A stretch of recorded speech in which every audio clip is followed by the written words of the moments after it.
আসসালামু আলাইকুম রহমতুল্লাহি ওয়া বারাকাতুহু। আমি অভিজ্ঞ কৃষক ভাইয়ের কাছে আবারও চলে আসছি। আমি জানতে চাইবো ওনার কাছ থেকে, so is this like not is but everything is a fair and lovely. হ্যাঁ, আমাদের হলো আপনার অভিজ্ঞতা হলো প্রতিদিন আমাদের 2,000 টাকা পকেটে ঢুকতে হবে।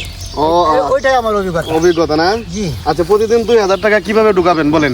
আপনার ওই জায়গায় বিরেশায় ঘাস খাওয়াইতেছি, এরপরে কুড়িয়ে কাটা আপনার শাক নাইন্দা খাওয়াইতেছি প্রতিদিন একটা। হ্যাঁ, একটা গাবি আপনার 12 কেজি দুধ দে। 12 কেজি করে দুধ দেয়? হ্যাঁ, সাথে। আচ্ছা আচ্ছা, দুধ কে আমনে ফোনায় না আপনার বউ ফোনা? আমার বউ এখন অর্ধেকটা আর আমি ওখানে অর্ধেকটা। ও আচ্ছা আচ্ছা, ও দুইজনে মিললে ফোনায় না? জি জি। গরুর বান কয়টা থাকে? বান আলহামদুলিল্লাহ মনে হয় একালি হয়।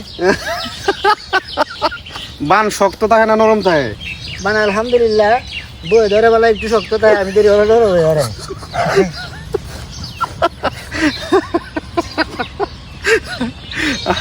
আসলে আমার এই অভিজ্ঞ কৃষক ভাই খুবই মজার একটি লোক, আসলে খুবই ভালো লাগে ওনার সাথে কথা বলতে।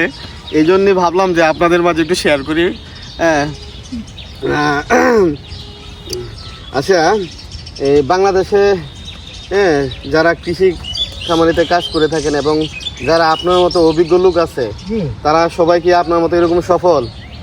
আলহামদুলিল্লাহ সকল আমাদের মতন হইতে পারবে, আমাদের ট্রেনিং দিতে হবে। ও, ট্রেনিং করতে হবে না? অত চালায় সকল দিয়ে হতে পারবে। ও আচ্ছা আচ্ছা আচ্ছা, ওনার কাছে সকলে এসে ট্রেনিং করতে হবে।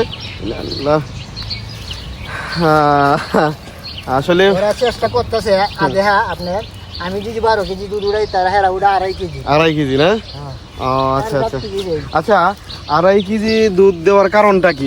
মানে কি কমতি থাকার কারণে 2.5 কেজি দুধ দেয় গরু? কারণটা হলো আপনার ওনার অভিজ্ঞতা বউয়ের হলেও করে না। হ্যাঁ, নিজেও আপনার অন্য লোকের হলে পরামর্শ করে না। হ্যাঁ, আমরা গুন্ডা জঙ্গলের মধ্যে বইয়ে পরামর্শ করে, এই জন্যই এর অবস্থা 2.5 কেজি। ও আচ্ছা আচ্ছা আচ্ছা আচ্ছা। আর আমরা তো আপনার এই মানুষ লইয়া অভিজ্ঞতা করি, বাড়ি উলি নিয়ে সময় দিই, এই জন্য আমাদের দুধ বাড়ে। দুধ বাড়ে? ও আচ্ছা আচ্ছা। আর কি খাওয়ালে বাড়বো? আর এমনি কি খাওয়াইলে মূলত বাড়ে দুধ? ওই যে খুঁড়ে কাটা না? পাশাপাশি ঘাসও খাওয়াই, তারপরে কেয়ার করলে দুধের সাথে। ধন্যবাদ ধন্যবাদ আপনাকে, ধন্যবাদ।